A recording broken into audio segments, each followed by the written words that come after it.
Hoy vamos a responder una pregunta importante, una pregunta especialmente pensada en la figura del artista y el gestor cultural. ¿Puede ser la autocrítica una herramienta efectiva para evitar el autosaboteo?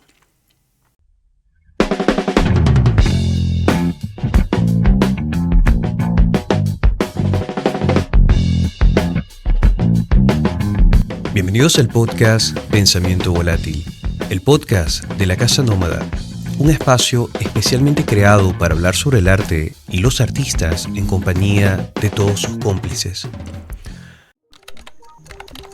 Hoy, en Pensamiento Volátil, abrimos una revisión íntima, una autocrítica sin máscara. Vamos a entrar en la trastienda de la cultura, esa zona donde el trabajo no se ve, para hablar del peso, de la comparación y de cómo sostener una práctica sin romperse por dentro. Por cierto, hoy también retomamos la actividad después de varios meses sin publicar capítulos. Y creo que de algún modo esta pausa reciente no fue solo un paréntesis. También se ha transformado en una especie de incentivo porque me ha dejado una idea dando vueltas, una idea que siento necesaria compartir porque creo que no es una situación solo mía. Tiene que ver con la labor de todos los que crean y gestionan proyectos desde la cultura. Considero que tiene que ver con todos aquellos a los que les cuesta sostener una práctica efectiva en un campo que no aporta ninguna garantía, sobre todo cuando se impulsan proyectos culturales. Y aprovecho esto que se junta con el inicio del año, un momento en el que siempre me encuentro con la necesidad de mirar atrás, con la necesidad de iniciar un proceso de autocrítica, no para hacer un inventario como quien tacha una lista, sino para comprobar sin autoengaños cuál parte del trabajo ha sido efectiva, realmente un logro, y cuál parte del trabajo no valió la pena. Por eso me interesa mucho hablar de la importancia de esa revisión desde la autocrítica, pensarla como un gesto de lucidez, como un descenso.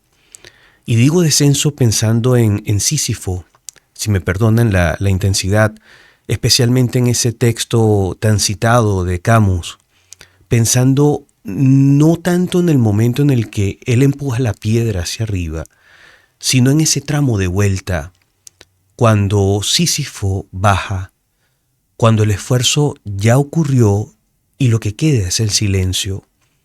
Pensar en que uno se mira a sí mismo en ese momento sin aplausos, sin nada alrededor, y uno se pregunta, ¿ahora qué? ¿Ahora qué hago? Yo creo que ese es el momento de la autocrítica. Creo que la autocrítica no está allí para construir épicas personales. Tampoco debería ser un paraíso para desarrollar la queja. A mí me interesa otra cosa de la autocrítica. Me interesa explorar ese punto exacto en que la fragilidad deja de ser un secreto vergonzante y se convierte en información útil para crecer. Creo que este episodio de hoy es para quienes sostienen prácticas y proyectos culturales. Es por eso que es para artistas, para mediadoras. El mensaje está dirigido a esas iniciativas que nacen del deseo y sobreviven gracias a una mezcla de obstinación, imaginación, método, ese método orgánico basado en un extraño instinto de supervivencia que desarrollamos los profesionales sensibles. Y por ello vamos a plantear una primera pregunta de todas las de hoy. ¿Y si el cansancio del artista o gestor cultural no fuese un fallo, sino un aviso? Cuando uno se detiene a revisar A veces ocurre algo inesperado. En vez de llegar claridad, lo que aparece es una especie de niebla. Y es preocupante porque la niebla tiene mala reputación. En general porque esa niebla aparece ante nosotros como una amenaza de fracaso. Pero a mí me interesa pensarla más bien como un síntoma de inteligencia, una manifestación entre la mente y el cuerpo diciendo, a su manera, oye, esto que estás haciendo no se entiende del todo, todavía hay que pensarlo un poco más. La cultura autogestionada produce niebla por naturaleza, no porque falten recursos, que a menudo siempre faltan, sino porque casi todo siempre se sostiene en un equilibrio muy inestable. Siempre allí, entre el deseo y la logística, entre el tiempo real y el tiempo imaginado, entre lo que querrías hacer y lo que puedes hacer, sobre todo lo que puedes hacer sin fracturarte en el camino. El problema es que junto a esa niebla aparece una tentación que es muy peligrosa y es la de convertir la autocrítica en un castigo, en malinterpretarla como si mirarse de manera autocrítica fuese lo mismo que acusarse inmediatamente de ser el culpable de todos los fallos del mundo. Y creo que hay otra forma de revisión, una mucho más fértil, una revisión que no busca sentencias, sino más bien dibujar un mapa, una revisión que no pregunta si lo hice bien o lo hice mal, sino que pregunta ¿qué está pasando aquí realmente? Porque si no entendemos lo que pasa, empezamos a vivir dentro de un relato automático y allí el proyecto se vuelve una rueda que gira por inercia, y aquí la inercia es peligrosa. La inercia, aunque puede parecer productividad, genera esa sensación, realmente puede que esa inercia sea el resultado de un gran miedo a parar. Revisar desde la autocrítica sería entonces aprender a distinguir el ruido del rumbo. Y eso exige un tipo de honestidad que es muy incómoda. Exige aceptar que una práctica, que una autogestión, no se define por su imagen pública, sino más bien por la forma íntima en que organiza el tiempo de acción, en que distribuye la energía, el deseo y en el que presta atención a los detalles del proyecto. Cuando te miras con honestidad, ¿qué aparece primero? ¿Una lista de logros o una pregunta sin resolver? Hay una imagen que me persigue, quizás porque la considero demasiado exacta, y es la de el escaparate y la trastienda. A mí me gusta como metáfora de los proyectos culturales. Pensé mucho en ello durante esta etapa decembrina que acaba de pasar, en la que inevitablemente asistimos siempre a las tiendas.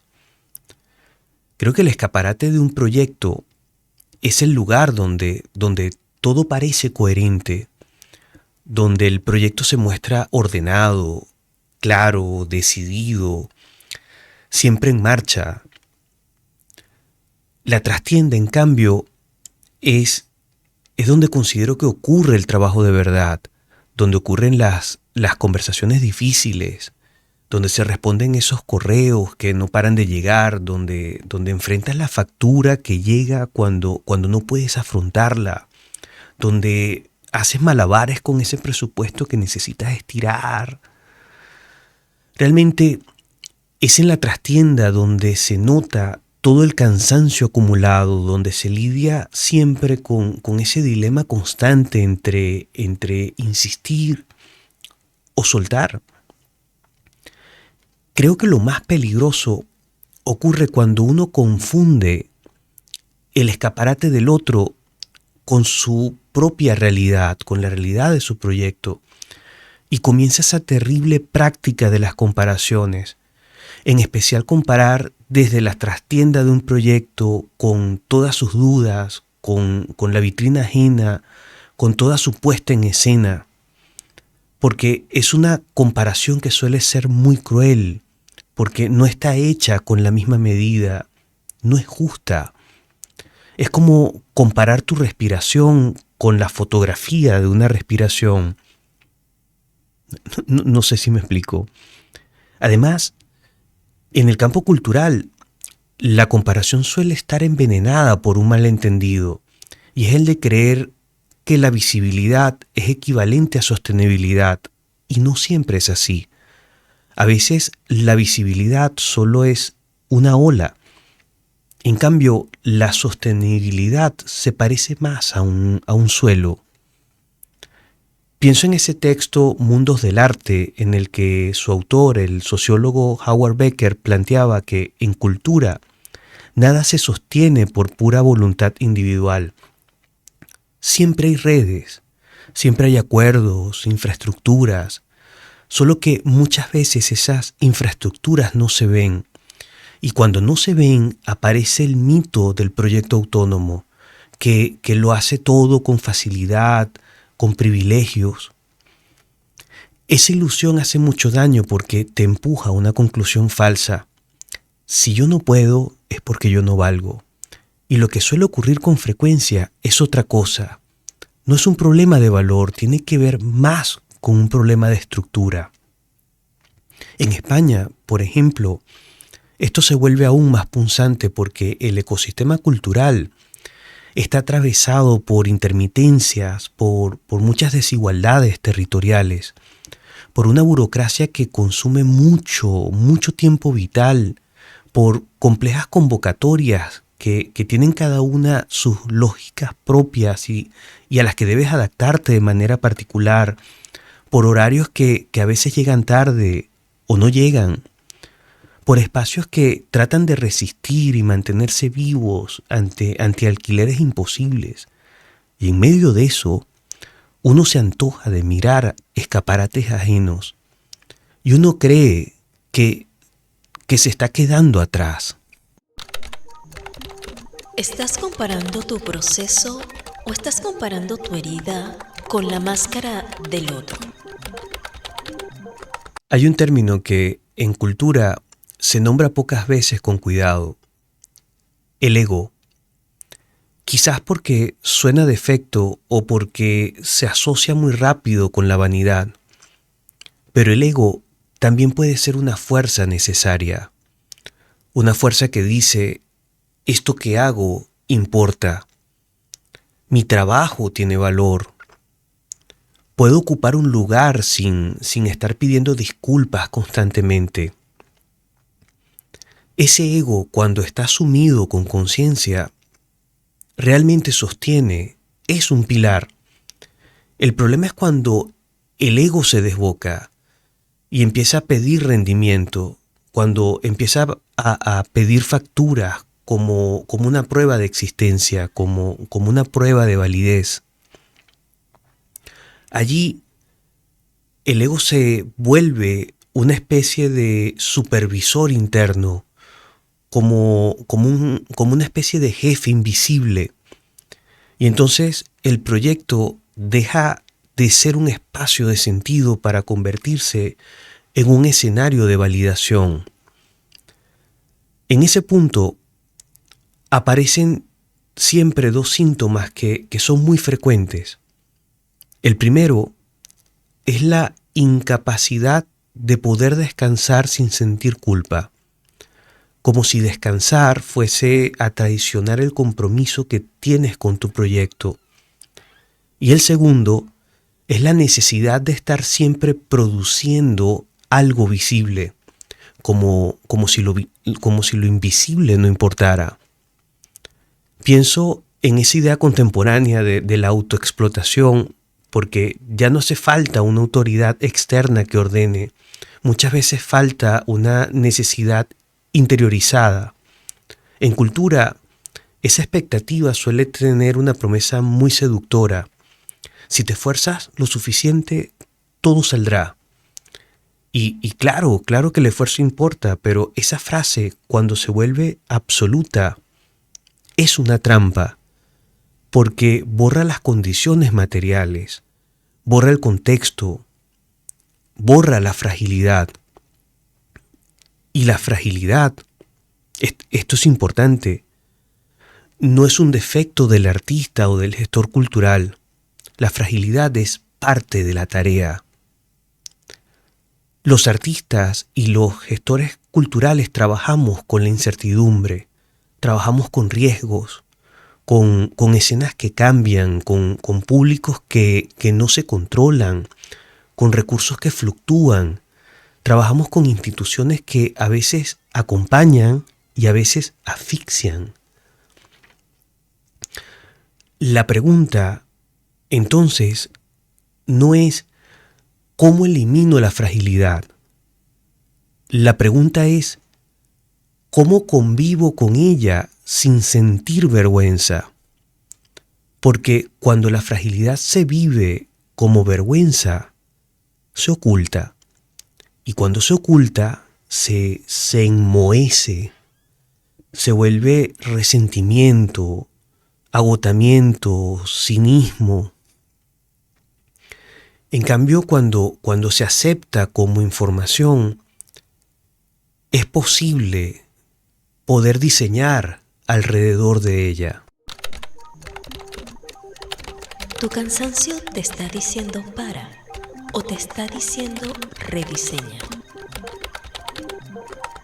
Me interesa hablar del cuerpo porque el cuerpo suele notar las cosas en ocasiones mucho antes que la cabeza. El cuerpo detecta el desgaste cuando todavía nos empeñamos en decir que solo es falta de organización. El cuerpo nota la tensión cuando todavía insistimos tercamente en decir que no pasa nada. El cuerpo traduce, como yo lo veo, la precariedad en un extraño insomnio. También lo transforma en una irritabilidad muy volátil, en una sensación muy densa de tristeza, pero sin fundamento o una historia clara. Y podría seguir construyendo comparaciones, pero lo dejamos hasta allí. En España, autogestionar cultura suele sentirse como una carrera con obstáculos, pero de obstáculos que se mueven, saltas y estando en el aire se mueven. No es por dramatizar, sino por describir. Hay temporadas de trabajo muy intenso y luego hay unos extraños valles de hermosa incertidumbre. Hay convocatorias que abren y cierran con ritmos que no siempre dialogan con el tiempo real de un proyecto. También hay una burocracia que puede devorar semanas. Hay territorios con recursos y territorios sin ellos. Hay centralismos y hay periferias y hay escenas que se sostienen más por afectos que por financiación.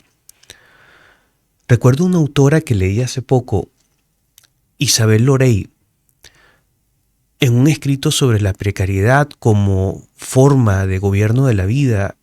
Ella decía que la precariedad no solo es falta de dinero, también es una manera de organizar el tiempo y la subjetividad.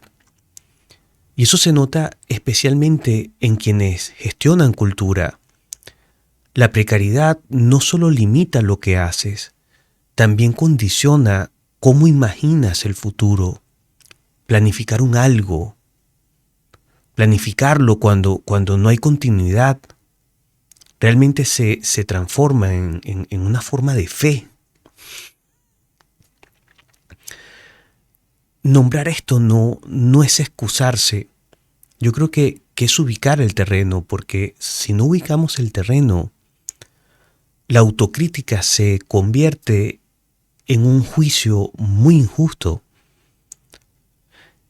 Yo creo que esa es la idea más importante de la reflexión de hoy. Y aquí me parece útil introducir una intuición muy cercana a Bourdieu. Recordar que el campo cultural no es neutral. Recordar que el campo cultural está atravesado por capitales. Capital social, simbólico, cultural, económico, por supuesto. Bourdieu lo deja claro.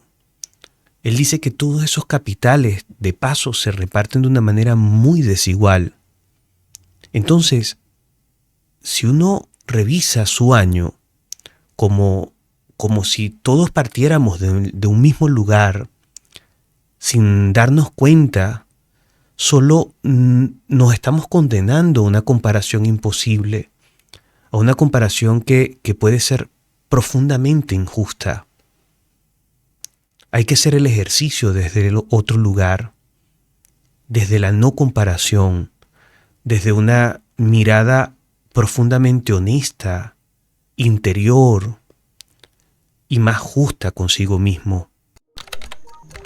Estás midiendo tu proyecto con reglas que pertenecen a otra vida, a otro suelo, a otra infraestructura. Ahora me gustaría que hablemos de financiación, sin que ello implique convertir esta parte de la reflexión en una especie de sermón interminable. Mi interés es que tengamos conciencia de algunos puntos muy importantes. Es verdad, sí, las ayudas públicas pueden ser imprescindibles, no lo discuto. En realidad, la cultura no debería depender solo del mercado, ni del sacrificio personal de quienes la sostienen. Para mí eso es evidente, pero sin embargo, hay que tener mucho cuidado con una experiencia común.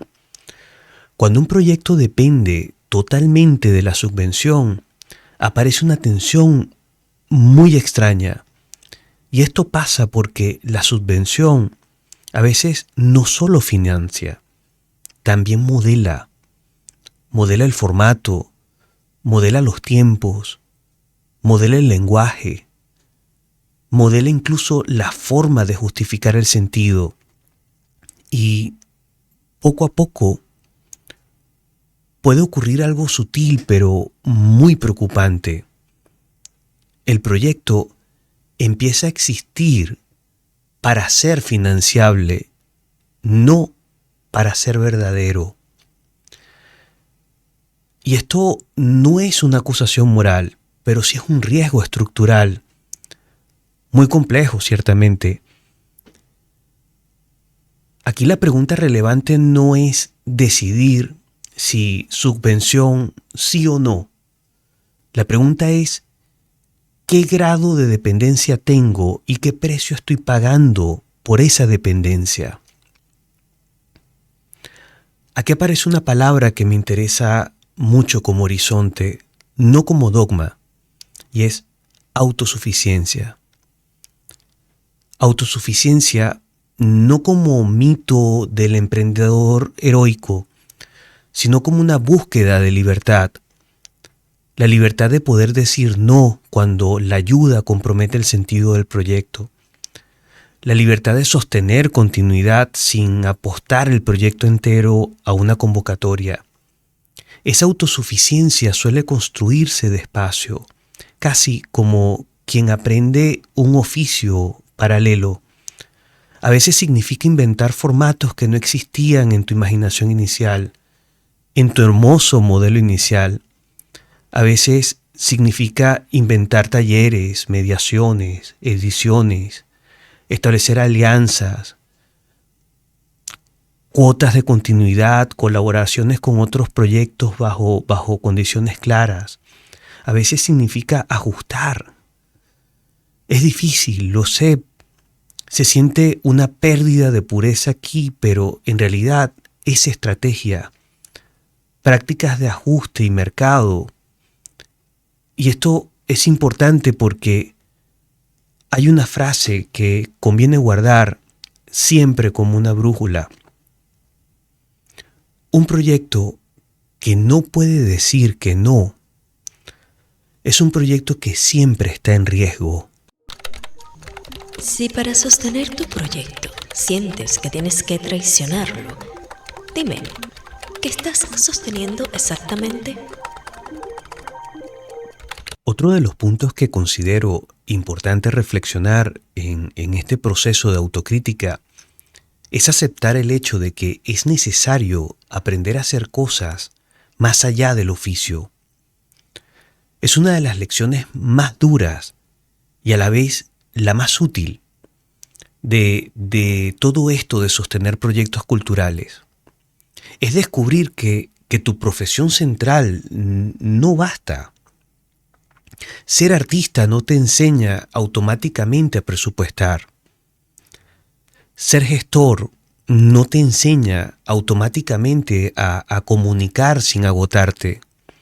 La formación muchas veces deja fuera la realidad del día a día, la complejidad de los contratos, lo incomprensible de la fiscalidad, la agotadora producción, la ambigüedad omnipresente de la negociación de honorarios, esa difícil mediación con los públicos. Deja por fuera aprender a diseñar formatos sostenibles, aprender a cuidar los tiempos de un proyecto, a dominar la gestión de esas volátiles crisis que se acumulan con impresionante facilidad a tu día a día. Y entonces es allí cuando mucha gente cae en una conclusión muy injusta consigo mismos y dicen fácilmente: yo no sirvo para esto. Ya está, lo dejo, dicen. Cuando lo que ocurre es, más bien, que necesitan caer en conciencia de otra verdad. Aprender a decirse a sí mismos: nadie me enseñó estas herramientas. Y es cuando te das cuenta que aprenderlas no te vuelve menos artista, no te convierte en un burócrata. Al contrario, te convierte en alguien que ahora puede sostener su práctica con más libertad y sobre todo con mucho menos autoengaño. Y además, aprender reduce la ansiedad, porque hay angustias que no vienen de un vacío existencial, sino de no saber por dónde empezar o no saber por dónde poner los números, de no saber cómo negociar, de no saber estructurar. Esa es la base real de muchas angustias. La revisión anual, para mí, debería incluir también siempre esta dimensión. No solo preguntarnos qué hice, sino preguntarnos qué me faltó para poder hacerlo sin fracturarme. ¿Qué herramienta, qué conversación, qué competencia tenía que adquirir? ¿Qué límites? Para no exigirte más, sino para poder exigirte mejor. Responde a esta pregunta. ¿Qué habilidad aprendiste este año para sostener tu práctica y cuál sigues postergando por miedo a sentirte principiante? Creo que también deberíamos abordar racionalmente en esta autorrevisión crítica una fantasía que circula con mucha fuerza en el campo cultural y que puede doler, que puede ser más lesiva de lo que parece. La fantasía de que un proyecto debe ser colectivo desde el inicio, sobre todo para que sea considerado legítimo, como si empezar solo fuese algo sospechoso, como si la falta de equipo fuese una especie de síntoma de fracaso o una especie de señal de no ir por el camino correcto, allí de no estar muy claro. Pero en realidad lo colectivo, la mayoría de las veces, no es algo que nace, se trata de algo que se construye y sobre todo lo colectivo es algo que se construye en capas. Primero como pequeñas colaboraciones, casi tímidas, una ayuda puntual, una producción compartida, una conversación con alguien que sabe lo que tú no sabes, luego prestar atención a las alianzas que se repiten, prestar atención a cuáles son los vínculos que se van tornando de confianza, y si el proyecto crece y se estabiliza con esas alianzas, entonces puede que aparezca un equipo con roles, con responsabilidades, con acuerdos.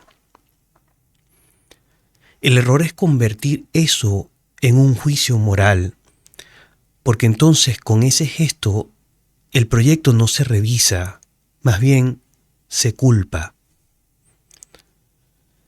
Yo prefiero otra mirada, pensar en el equipo como una tecnología de sostenibilidad, no como una carga, no como una promesa, como una manera de repartir el peso. Pero para que esa tecnología sea útil, el equipo no puede basarse solo en puro entusiasmo.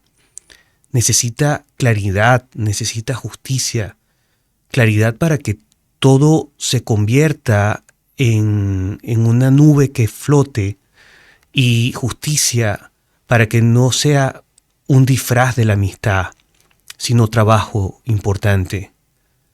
Porque lo importante no es solo pensar en un equipo, sino el paso es mucho más humilde. Es identificar una sola tarea que te drena y permitir que alguien la toque contigo, aunque sea una sola vez, para abrir una rendija, para crear una complicidad, para caminar juntos en un proyecto que deja de ser individual y se transforma en un sueño en común. Si pudieras soltar una sola cosa este mes, una sola, ¿cuál sería?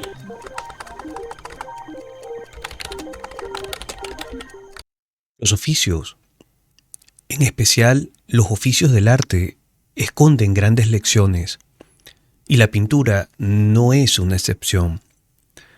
Varias de las lecciones más complejas que debe aprender un pintor no es saber dibujar o aprender a manchar una tela. Realmente es aprender a entender un proceso que en su base es profundamente complejo. Aprender que una pintura no se puede acelerar, por ejemplo, y especialmente aprender a identificar cuándo es el momento correcto de parar, el momento de dejar de pintar, entendiendo que parar no es abandonar la obra. Parar es reconocer el instante en que seguir interviniendo ya no es cuidado de la imagen, más bien es una especie de exceso de control, un control innecesario, incluso asfixiante. Dominar el instante en que la mano insiste porque tiene miedo a que no baste, miedo a que la obra no se sostenga por sí sola, a que no esté lista. Hay que dominarlo. Y en la gestión cultural pasa lo mismo. A veces se programa para no escuchar el vacío. A veces se programa para no entender que hay que revisar los procesos, porque no se quiere hacer el ejercicio de mirarse. Pero un proyecto también necesita respirar, necesita distancia para ver lo que ha hecho, si funciona. Necesita tiempo para que el sentido parezca racional sin ser forzado, para que todo vuelva a ser deseo y no obligación. Parar entonces en los proyectos puede ser una forma de fidelidad a tu proyecto, de fidelidad al cuerpo, de fidelidad a esa energía que lo sostiene. Y también aprender a delegar, sobre todo cuando se puede. Eso también es una forma de inteligencia. Aceptar que el proyecto quiere decir algo que no cabe en la dirección de una sola sensibilidad, que puede ser dirigido, accionado, gestionado, sostenido por muchos, más allá de ti. ¿Dónde estás insistiendo por miedo y dónde, en cambio, deberías insistir para encontrar sentido? Vamos a volver al relato de Sísifo.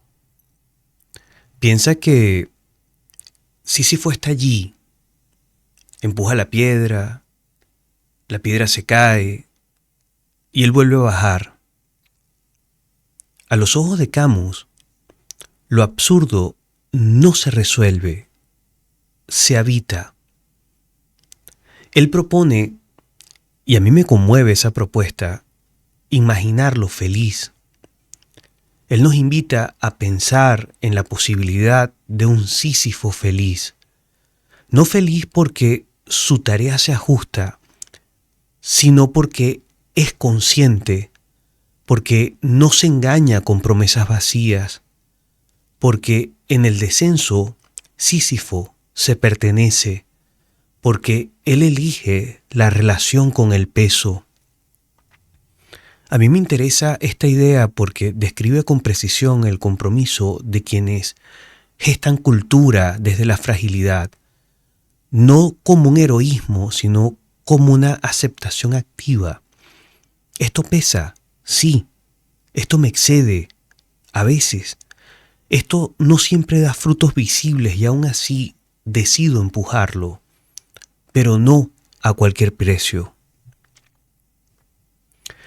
Este ejercicio de revisión autocrítica que invito a hacer en este inicio de año, entonces, no es para someternos a un juicio final, más bien es para transitar ese descenso donde recuperas la lucidez, donde te reencuentras con ella.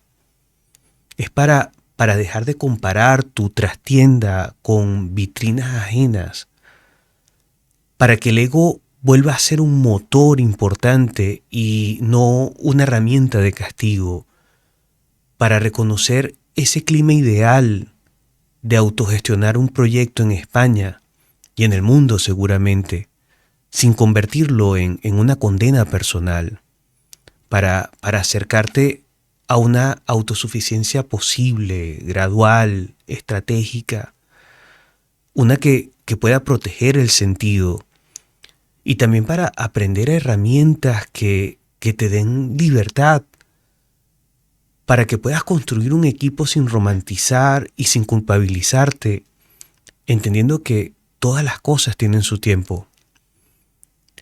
Y quiero cerrar con una doble pregunta, dejarla ahí en la mesa, para que asistas a ella después. ¿Qué piedra estás empujando este año?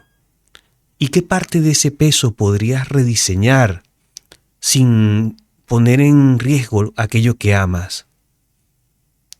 ¿Cuál es la trastienda, la paz de la trastienda que quieres construir? Piensa en ello y no pares. Sigue construyendo desde la fragilidad. Piensa que la autocrítica es una forma de fortalecernos y de encontrar los caminos posibles para seguir adelante. A veces, el eco no llega para salvarte, llega para recordarte que no empujas en un mundo vacío.